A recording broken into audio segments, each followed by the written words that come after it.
우리 마지막 주일 함께 나눌 하나님의 말씀은 시편 103편 말씀입니다. 우리 함께 한 목소리로 있는 모든 자리에서 외치며 함께 읽겠습니다. 내 영혼아 주님을 찬송하여라. 마음을 다하여 그 거룩하신 이름을 찬송하여라. 내 영혼아 주님을 찬송하여라. 주님이 베푸신 모든 은혜를 잊지 말아라. 주님은 너의 모든 죄를 용서해 주시는 분, 모든 병을 고쳐 주시는 분, 생명을 파멸해서 속량해 주시는 분, 사랑과 자비로 단장하여 주시는 분, 평생을 좋은 것으로 흡족히 채워 주시는 분, 내 젊음을 독수리처럼 늘 새롭게 해 주시는 분이시다. 주님은 공의를 세우시며 억눌린 모든 사람의 권리를 변호하신다. 모세에게 주님의 뜻을 알려주셨고 이스라엘 자손에게 주님의 행적을 알려주셨다. 주님은 자비롭고 은혜로우시며 노하기를 더디하시며 사랑이 그지 없으시다. 두고두고 꾸짖지 않으시며 노를 끝없이 품지 않으신다. 우리 죄를 지은 그대로 갚지 않으시고 우리 잘못을 저지른 그대로 갚지 않으신다. 하늘이 땅에서 높음같이 주님을 두려워하는 사람에게는 그 사랑도 크시다. 동이 서에서 먼 것처럼 우리의 반역을 우리에게서 멀리 치우시며 부모가 자식을 가엾게 여기듯이 주님께서는 주님을 두려워하는 사람을 가엾게 여기신다. 주님께서는 우리가 어떻게 창조되었음을 알고 계시기 때문이며 우리가 한갓 티끌임을 알고 계시기 때문이다. 인생은 그날이 풀과 같고 피고 지는 들꽃 같아 바람 한 번 지나가면 곧 시들어 그 있던 자리마저 알 수 없는 것이다. 그러나 주님을 경외하는 사람에게는 주님의 사랑이 영원에서 영원까지 이르고 주님의 의로심은 자손 대대에 이를 것이니 곧 주님의 언약을 지키고 주님의 법도를 기억하여 따르는 사람에게 이를 것이다. 주님은 그 보좌를 하늘에 든든히 세우시고 그의 나라는 만유를 통치하신다. 주님의 모든 천사들아, 주님의 말씀을 듣고 따르는 힘찬 용사들아, 주님을 찬양하여라. 주님의 모든 군대들아, 그의 뜻을 이루는 종들아, 주님을 찬양하여라. 주님께 지음받은 사람들아, 주님께서 통치하시는 모든 곳에서 주님을 찬송하여라. 내 영혼아 주님을 찬송하여라. 아멘.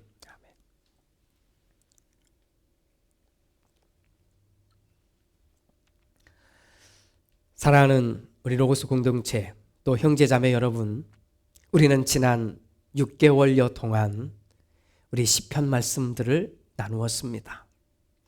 주제가 이겁니다. 나 다시 노래하다. 제가 이 주제로 이 시편 말씀을 나누면서 기도하고 소망하고 바라는 것이 바로 이것입니다. 다시 노래하는 겁니다. 모두의 이야기는 아니지만 우리 일반적인 이야기를 함께 해봅니다. 자, 우리가 처음 교회 생활을 시작했을 때 한번 상상해 보겠습니다. 제일 어색한 게 뭔지 아십니까? 노래하는 겁니다.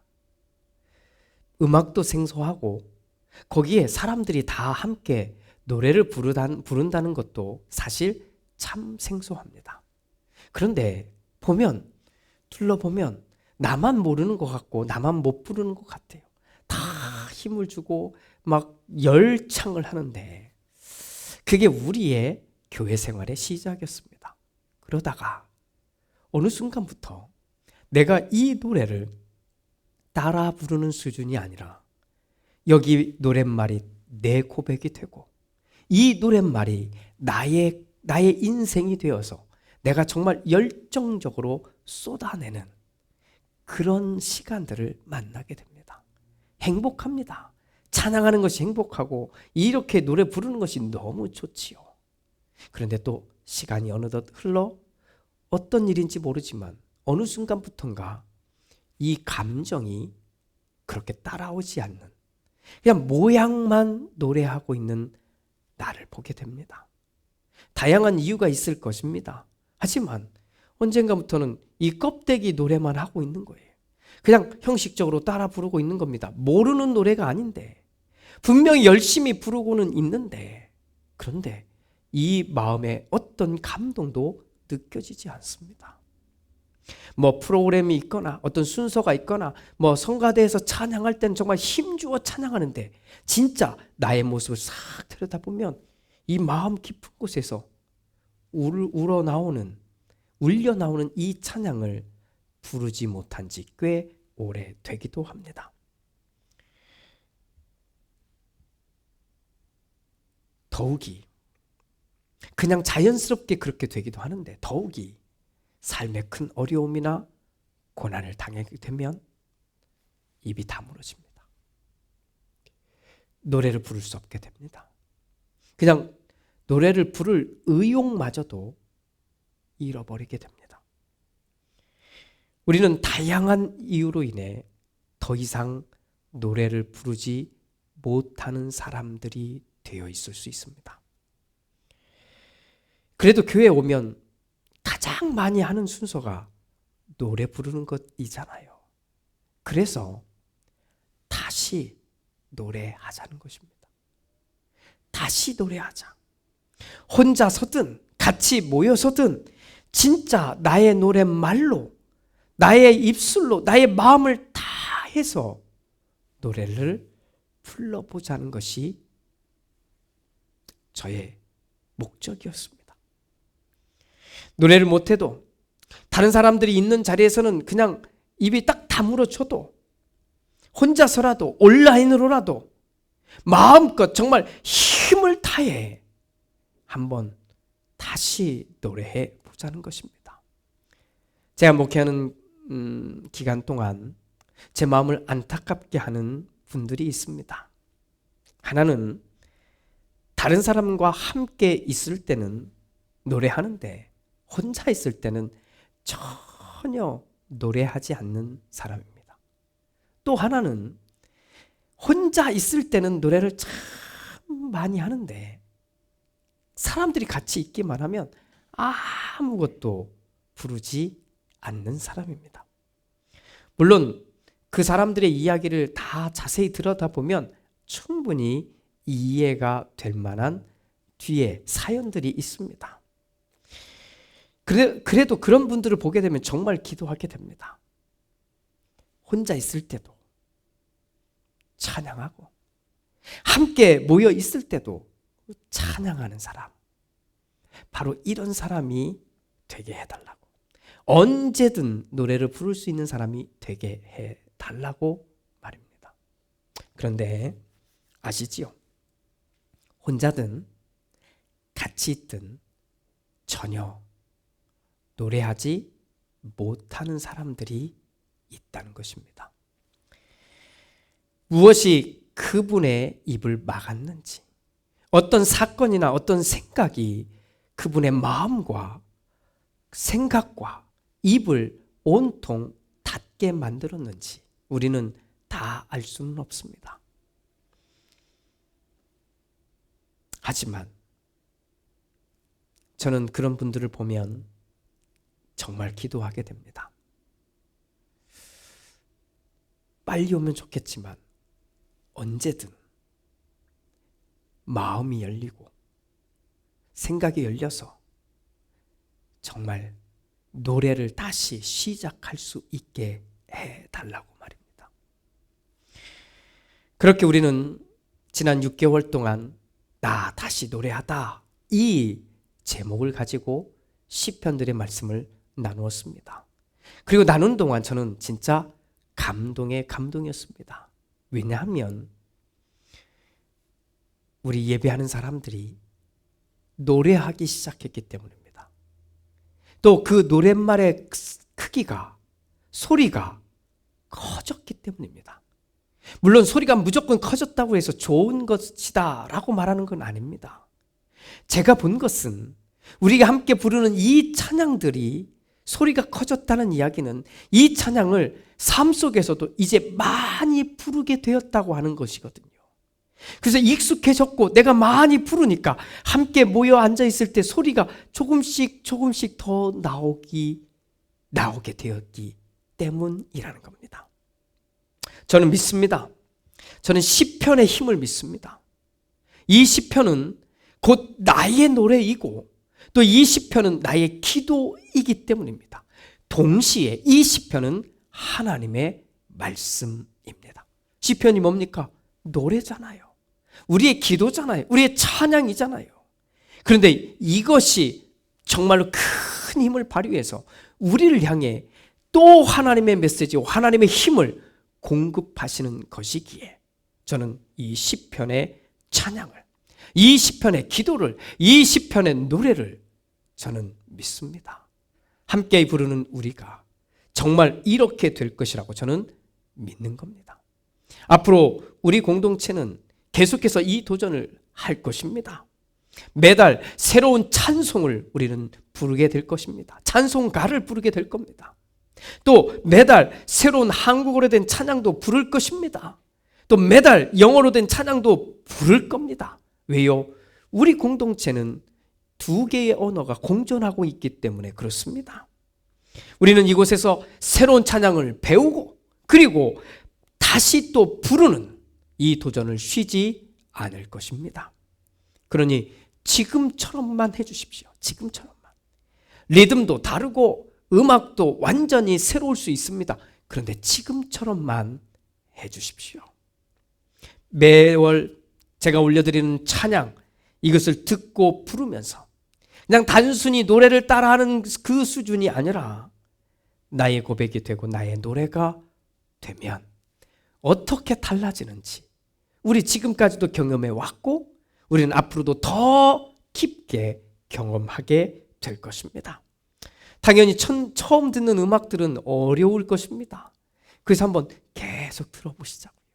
그 찬양마다 또 그 가사말마다 놀라운 고백들이 담겨져 있지 않습니까?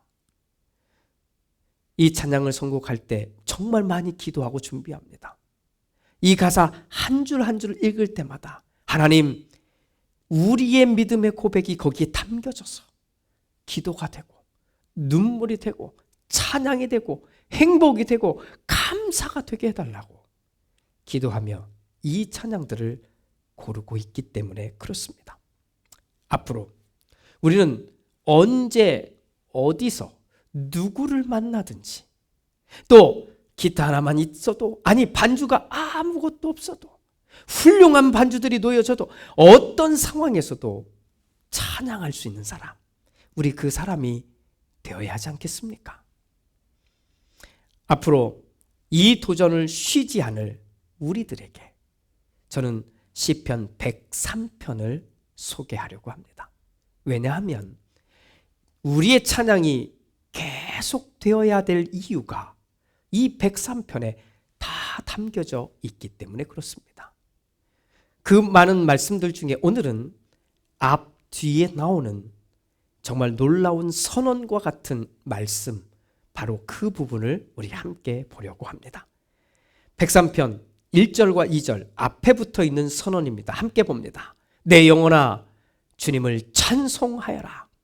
마음을 다하여 그 거룩하신 이름을 찬송하여라. 내 영혼아 주님을 찬송하여라. 주님이 베푸신 모든 은혜를 잊지 말아라. 할렐루야. 가장 먼저 나 자신에게 선포하는 겁니다. 내 영혼아. 자, 여러분 선포하십시오. 자기 자신에게, 여러분 각자에게 내 영혼아 라고 부르고 선포하십시오. 주님을 찬송하여라. 주님을 찬송하여라. 그런데 두 가지 이야기를 하는 겁니다. 하나는 마음을 다하여 그 거룩하신 이름을 찬송해라. 우리 찬양 한 구절 한 구절 할 때마다 힘을 다해서 한번 쏟아내 봅시다. 또 하나님이 베푸신 모든 은혜를 잊지 말아라. 우리 한 해를 마무리하며 또 한 해를 준비하며 무엇이 제일 중요할 것 같습니까? 하나님이 나를 여기까지 인도하셨고 또 하나님이 새로운 한 해를 나를 통해 인도하실 것을 내가 믿습니다 하는 거잖아요. 하나님의 은혜를 기억하며 새해를 준비하는 우리 모두가 됩시다. 자, 그리고 나면 이제 마지막 선언이 나옵니다. 그러니까 103편은 앞에 선언이 등장하고 쭉 내용이 나오면 그 마지막에 또 나오는데 20절부터 22절까지입니다. 내용을 함께 봅니다. 주님의 모든 천사들아, 주님의 말씀을 듣고 따르는 힘찬 용사들아, 주님을 찬양하여라. 주님의 모든 군대들아, 그의 뜻을 이루는 종들아, 주님을 찬양하여라. 주님께 지음받은 사람들아, 주님께서 통치하시는 모든 곳에서 주님을 찬송하여라. 내 영혼아, 주님을 찬송하여라. 자, 시편 103편은 하나님을 찬송하라고 말하면서 찬양할 사람들이 구체적으로 누구인지를 정확하게 보여주고 있습니다. 이 사람들입니다. 주님의 모든 천사들아, 주님의 말씀을 듣고 따르는 힘찬 용사들아, 주님의 모든 군대들아, 주님의 뜻을 이루는 종들아, 주님께 지음받은 사람들아, 주님을 찬양하라. 이렇게 말하고 있습니다. 시편은 아주 정확하게 알려주고 있습니다. 누가 찬양할 것인가를 말입니다. 그냥 아무나 부른다고 노래가 되는 것이 아니라 아무나 부른다고 찬양이 된다고 말하지 않습니다. 정확하게 누가 찬양을 할 것인가를 말해주고 있습니다. 자, 지금 나오는 5가지는 저의 개인적인 생각도 포함되어 있으니 그냥 그렇게 들어주십시오. 첫째, 모든 천사들, 그러니까 우리는 대상자들은 아닌 것 같습니다. 두 번째는 주님의 말씀을 믿고 듣고 따르는 사람들. 저는 우리 공동체가 이것이 비전이잖아요. 이렇게 되기를 바라는 겁니다. 주님의 말씀을 듣는 겁니다. 주님의 말씀을 자꾸 듣는 거예요. 보고 듣고, 그리고는 주님의 말씀이라고 믿어지시면 따르는 겁니다. 순종하는 것이지요. 바로 이 모습.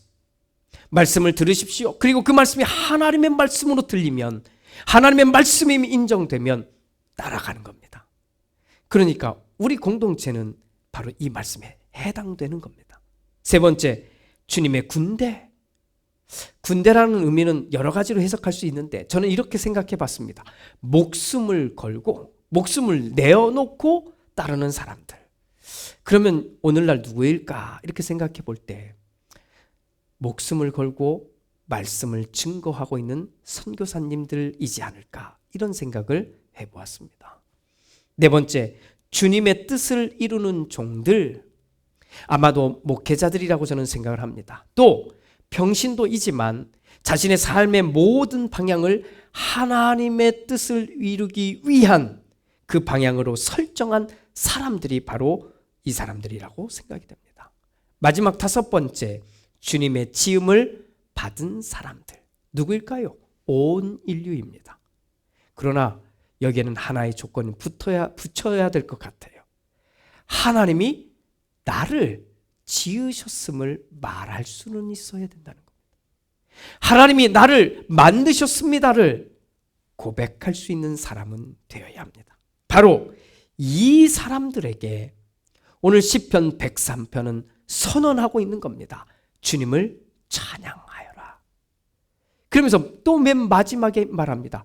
내 영혼아, 주님을 찬송하여라. 내 영혼아. 내가 누구인지 이제 이 조건에 해당되는지 보셨습니까? 내가 누굽니까? 말씀을 듣고 따르는 사람입니까? 내가 군대처럼 그렇게 하나님의 뜻에 목숨 건 사람입니까? 하나님의 뜻을 이루는 사람입니까? 적어도 나를 지으신 분은 하나님이십니다를 말하는 사람입니까? 바로 그 사람에게 이야기를 하는 겁니다. 2021년 마지막 주일 예배를 통해 저는 또 이 시편 103편의 말씀을 통해 어느 성서학자의 이야기를 가지고 말씀을 마무리하려고 합니다. 우리가 함께 읽은 이 시편 103편에는 참 많은 단어들이 등장하는데 이 중에 가장 많이 등장하는 단어 가운데 하나가 우리가 보고 있는 바라크라고 하는 단어입니다. 바라크. 자, 이 단어의 뜻은 복을 주다, 송축하다, 찬양하다, 무릎을 꿇다, 이렇게 다양한 의미로 번역할 수가 있습니다. 그런데 이 바라크라고 하는 단어는 주어가 누구이냐에 따라 이렇게 달라지는 겁니다. 첫 번째, 만약에 이 바라크라고 하는 단어를 하나님이 사용하시면 하나님께서 복을 주신다라고 하는 의미입니다. 그런데 이 바라크라고 하는 단어를 사람이 쓸 때는 어떻게 바뀌느냐? 사람이죠. 누군가가 복을 구하다, 복을 빌다, 축복하다 이런 말이 됩니다. 그런데 이 바라크라고 하는 단어를 만약에 짐승, 낙타와 같은 짐승에게 적용하면 무릎을 꿇다, 겸손하다 이렇게 번역할 수 있습니다. 자, 이 다양한 번역을 묶어보면 다음과 같은 문장을 완성할 수가 있습니다. 이겁니다. 내가 낙타처럼 나 자신을 낮추고 바라크, 하나님만 높여 드릴 때 바라크, 하나님이 나에게 복을 주시고 바라크, 그 복을 따라 나는 또 찬양합니다. 바라크, 이 말입니다. 다시 한번 읽어볼까요? 내가 낙타처럼 나 자신을 낮추고 바라크, 하나님만을 높여 드릴 때 바라크, 하나님이 복을 나에게 주시고 바라크, 그 복을 따라 나는 또 찬양을 합니다. 바라크. 이것이 바라크의 선순환입니다. 이것이 찬양의 선한 영향력인 것입니다. 하나님 앞에 올해 우리가 도전한 것처럼 나 다시 노래합니다. 난 다시 노래하겠습니다. 라고 하는 이 도전을 한 것처럼 우리 내년에는 이 말씀을 나누지 않지만 이 말씀을 담은 우리가 내년에는 하나님 나 다시 노래하겠습니다. 나 다시 노래합니다. 이 말을 우리 모두가 할 수 있게 되기를.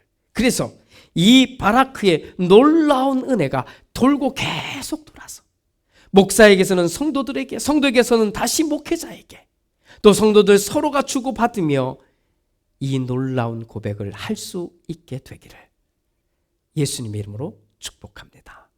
아멘. 기도합니다. 주님, 왜 찬양해야 할까요?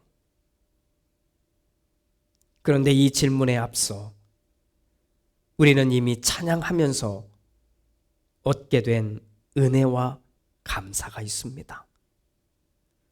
어느덧 그 감사와 은혜와 감동을 잃어버려서 무덤덤한 심령이 되어 있고 메마른 심령이 되어 있을지 모르나, 그러나 주님, 다시 노래하겠습니다.